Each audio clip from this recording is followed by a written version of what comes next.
आइए दोस्तों शुरू करते हैं फरवरी 2026 का करंट अफेयर्स। ये बिहार का मंथली करंट अफेयर्स है। इससे पहले जनवरी 2026 का भी समाप्त किया जा चुका है। चलिए शुरू करते हैं। पहला है बिहार वैश्विक क्षमता केंद्र जीसीसी नीति 2026 ग्लोबल कैपेबिलिटी सेंटर नीति 2026 बिहार सरकार का है। इस नीति का उद्देश्य है कॉल सेंटर, जीपीएस सेवा, एआई, रोबोटिक्स, तकनीकी नवाचार, उन्नत क्लाउड केंद्रों को स्थापित करने के लिए राष्ट्रीय बहुराष्ट्रीय कंपनियों को आकर्षित करना। तो बिहार वैश्विक क्षमता केंद्र नीति 2026 का उद्देश्य है जितने भी टेक्नोलॉजी हैं जैसे कॉल सेंटर, जीपीएस सेवा, एआई हो गया, तकनीकी नवाचार को एक उन्नत क्लाउड केंद्र के रूप में बिहार को स्थापित करना और राष्ट्रीय अंतर्राष्ट्रीय कंपनियों को आकर्षित करना। अगर कोई कंपनी बिहार में यहाँ आके निवेश करेगी तो पूंजीगत खर्च पर बिहार सरकार 30% का सब्सिडी देगी और अधिकतम 50 करोड़ का उसे सहायता रुपये राशि दिया जाएगा। पूर्वी भारत का बिहार को टेक हब बनाने में मदद करेगा और उद्योग 4.0 को बढ़ावा देने और विकसित बिहार को आगे बढ़ाने में अहम योगदान देगा और इसमें युवाओं को रोजगार भी मिलेगा और तकनीकी रूप से बिहार आगे बढ़ेगा और बिहार जो पूर्वी भारत का टेक हब बनने का ये लक्ष्य निर्धारित किया है इसमें भी मदद होगी। नेक्स्ट है पंख महिला हाट। हाल ही में पंख महिला हाट का आयोजन कहाँ किया गया? तो ये पटना में किया गया है। पटना में कहाँ? तो पटना में लेडी स्टीफेंस ग्राउंड में किया गया है पंख महिला हाट का आयोजन पटना में। नेक्स्ट है बिहार कृषि विश्वविद्यालय साबौर को पहली महिला प्राचार्य बन गई हैं। कौन बनी है? तो डॉक्टर रूबी रानी बन गई हैं। तो बिहार कृषि विश्वविद्यालय सबौर की पहली महिला प्राचार्य कौन बनी? डॉक्टर रूबी रानी। और बिहार कृषि विश्वविद्यालय ये सबौर है, इसकी स्थापना हुआ था 1905 में, आज़ादी से पहले। नेक्स्ट है में एक डॉक्टर की प्रेम कहानी पुस्तक के लेखक कौन है? तो इसके लेखक हैं SN दिवाकर और इसका विमोचन कहाँ हुआ? तो आर्यभट्ट ज्ञान विश्वविद्यालय परिसर में, पटना के आर्यभट्ट ज्ञान विश्वविद्यालय परिसर में एक डॉक्टर की प्रेम कहानी पुस्तक का विमोचन हुआ जिसके लेखक थे SN दिवाकर। नेक्स्ट है बिहार की पहली बुलेट ट्रेन कौन सी होगी? तो वाराणसी पटना सिलीगुड़ी रूट की होगी बुलेट ट्रेन। इससे संबंधित 2 स्टेशन बिहार में होंगे, एक पटना में होंगे और दूसरा कटिहार में होगा। तो बिहार की पहली बुलेट ट्रेन होगी वाराणसी पटना सिलीगुड़ी ट्रेन होगी और पहला बुलेट ट्रेन बम्बई से अहमदाबाद चलाए जाने का प्रस्ताव रखा गया है। दरियापुर चंदावर अंतर्राष्ट्रीय एयरपोर्ट बनेगा। बिहार में दरियापुर चंवर अंतर्राष्ट्रीय एयरपोर्ट बनेगा। यह कहाँ है? तो यह सारण के सोनपुर में बनेगा। यह 2030 तक बन जाएगा और लगभग 4200 करोड़ इस पर खर्च होने की उम्मीद है। नेक्स्ट है बिहार विधानसभा पर हाल ही में ADR का रिपोर्ट आया है और इसमें बताया गया है कि जो 2025 में बिहार विधानसभा का चुनाव हुआ है उसमें अधिकतम खर्च की सीमा क्या क्या थी। तो सबसे अधिक खर्च करने वाले जो विधायक थे वे हैं आलोक मेहता। इन्होंने लगभग 91% खर्च किया है।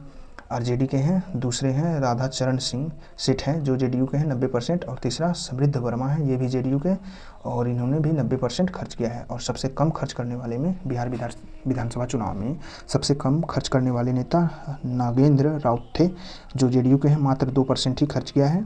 और दूसरा मोहम्मद सरवर आलम AIMI के हैं जो कि 17% खर्च किए हैं। विधानसभा चुनाव का जो औसत खर्च रहा है ADR के अनुसार यह 24.33 लाख बिहार का औसत खर्च रहा है विधानसभा चुनाव का। और सबसे अधिक आलोक मेहता ने खर्च किया जो RJD के हैं 51% और सबसे कम खर्च किया है नागेंद्र राउत जो JDU के हैं 2%। नेक्स्ट है भाजपा विधेयकों का औसत खर्च लगभग 27.36 लाख रुपए रहा है जबकि JDU के विधायकों का औसत खर्च 25.53 लाख, 25.5 लाख। RJD का खर्च कितना रहा है? तो 19.5 लाख लगभग। और यहाँ नोट है, देख लीजिए। नोट में ये बताया गया है कि 100 विधायकों ने निर्धारित सीमा से 61% कम खर्च किए हैं। तो लगभग 100 विधायकों ने जो खर्च की निर्धारित सीमा है उससे 61% कम खर्च किए हैं। नेक्स्ट है बिहार भी अब CISF के तर्ज पर बिहार औद्योगिक सुरक्षा बल का गठन करेगा। कौन कौन सा जिला ने अभी घोषणा किया है? तो नवादा और चंपारण। इसमें CISF के तर्ज पर बिहार राज्य औद्योगिक सुरक्षा बल का गठन किया जाएगा। नेक्स्ट है 16वीं राष्ट्रीय एथलेटिक्स चैंपियनशिप में अंजू कुमारी ने 4 स्वर्ण पदक जीते हैं। तो ये अंजू कुमारी कहाँ की हैं? ये भोजपुर की हैं। और ये 16वीं राष्ट्रीय एथलेटिक्स चैंपियनशिप कहाँ हुआ? तिरुवनंतपुरम केरल में हुआ जिसमें 4 स्वर्ण पदक अंजू कुमारी ने जीती हैं, ये भोजपुर की हैं।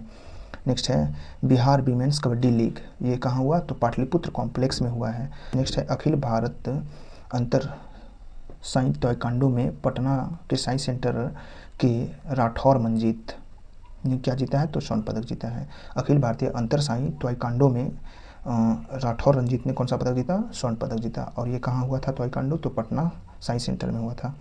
नेक्स्ट है 69वीं राष्ट्रीय विद्यालय रग्बी प्रतियोगिता में स्वर्ण पदक जीता है किसने? तो उड़ीसा ने जीता है और बिहार ने रजत पदक जीता है। यह खेल कहाँ हुआ था? तो दिल्ली में हुआ था। तो तो 19वीं राष्ट्रीय विद्यालय रग्बी प्रतियोगिता कहाँ हुआ? दिल्ली में। और बिहार ने कौन सा पदक जीता है? रजत पदक जीता है। स्वर्ण पदक उड़ीसा ने जीता है। इसी में नोट है कि खेलों को प्रोत्साहन देने के लिए 2026 का सर्वश्रेष्ठ राज्य का पुरस्कार किसे दिया गया है? तो अपना बिहार को दिया गया है। खेलों को प्रोत्साहन देने के लिए 2026 का सर्वश्रेष्ठ राज्य का पुरस्कार बिहार को दिया गया है। नेक्स्ट है, राज्य का दूसरा सबसे बड़ा औद्योगिक हब कहाँ बनाने जाने की घोषणा हुई है? तो वैशाली में। वैशाली में राज्य का दूसरा सबसे बड़ा औद्योगिक हब बनाया जाएगा। नेक्स्ट है, पहली बार राज्य में हाइब्रिड रीफ हेरॉन पक्षी देखा गया है। हाइब्रिड रीफ हेरॉन पक्षी देखा गया है। कहाँ देखा गया? तो अगरपुर कुरपट आंध्र भूमि में देखा गया है। अगरपुर कुरपट आंध्र भूमि में देखा गया है। बिहार में पहली बार हाइब्रिड रीफ हेरॉन पक्षी को देखा गया है। नेक्स्ट है, राष्ट्रीय ग्राम स्वराज अभियान द्वारा पंचायतों के प्रतिनिधियों को प्रशिक्षण दिलाने में बिहार राज्य का कौन सा स्थान आया है? तो बिहार फर्स्ट स्थान पर आया है। पूछा जाएगा, राष्ट्रीय ग्राम स्वराज अभियान के द्वारा पंचायत के जितने भी प्रतिनिधि होते हैं उन्हें प्रशिक्षण दिलाने में बिहार पूरे देश में कौन सा स्थान पर है? तो फर्स्ट स्थान पर है। नेक्स्ट है, 22 मार्च 2026 का बिहार दिवस। इस बार कौन सा थीम था बिहार दिवस? 22 मार्च को मनाया जाता है बिहार दिवस। उन्नत बिहार उज्ज्वल बिहार। इस बार 2026 में 114वां बिहार दिवस मनाया गया और बिहार दिवस 2010 से मनाया जा रहा है, बंगाल से विभाजन होने की याद में। नेक्स्ट है, तो किसकी अध्यक्षता में एक उच्च स्तरीय समिति बनाया गया है जो बिहार राज्य के प्रति व्यक्ति आय को दोगुना करेगा?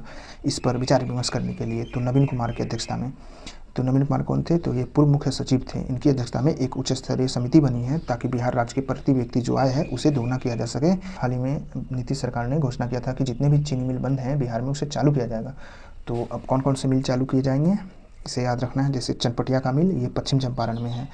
सासा मुनसा का मिल, ये गोपालगंज में है। और मढ़ौरा सारण में जो सबसे पहली बार स्थापित हुआ था, इसे भी ये बंद पड़ा हुआ है, इसे भी चालू किया जाएगा। और मोतीपुर का चीनी मिल, ये मुजफ्फरपुर का है, इसे चालू किया जाएगा। बाराचकिया का चीनी मिल, ये कहाँ है? तो मोतिहारी में है। मोतिहारी कहाँ? पूर्वी चंपारण में है। बाराचकिया चीनी मिल भी चालू किया जाएगा। समस्तीपुर का मिल को भी, चीनी मिल को, और सकरी एवं रैयाम चीनी मिल को भी चालू किया जाएगा। सकरी एवं रैयाम चीनी मिल कहाँ है? तो मधुबनी में है। मढ़ौरा चीनी मिल कहाँ है? तो सारण में है। बाराचकिया कहाँ है? पूर्वी चंपारण में। चनपटिया पश्चिम चंपारण में। गोपालगंज में सासा मूसा चीनी मिल और सकरी एवं रैयाम चीनी मिल मधुबनी में है। नेक्स्ट है, इसरो ने डॉपलर वेदर रडार लगाएगा बिहार में कहाँ कहाँ?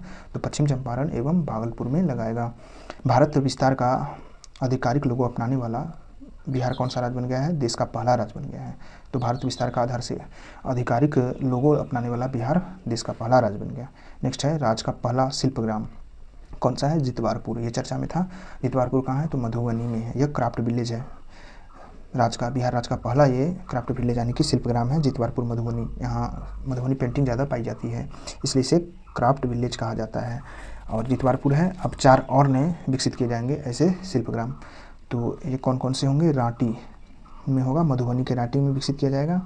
फिर रैया में विकसित किया जाएगा, जो ये दरभंगा में है, रैया में विकसित किया जाएगा। और फिर भूसरा में विकसित किया जाएगा, ये कहाँ? मुजफ्फरपुर में है भूसरा। और गयाजी में पत्थरकट्टी में विकसित किया जाएगा, गयाजी के पत्थरकट्टी में विकसित किया जाएगा शिल्पग्राम। पत्थरकट्टी गयाजी, भूसरा मुजफ्फरपुर और रैयाम दरभंगा, जबकि रांटी मधुबनी यहाँ शिल्पग्राम विकसित किया जाएगा, जबकि पहला जितवारपुर शिल्पग्राम था। तो ये थे बिहार 2026 फरवरी माह के करेंट अफेयर्स। धन्यवाद दोस्तों।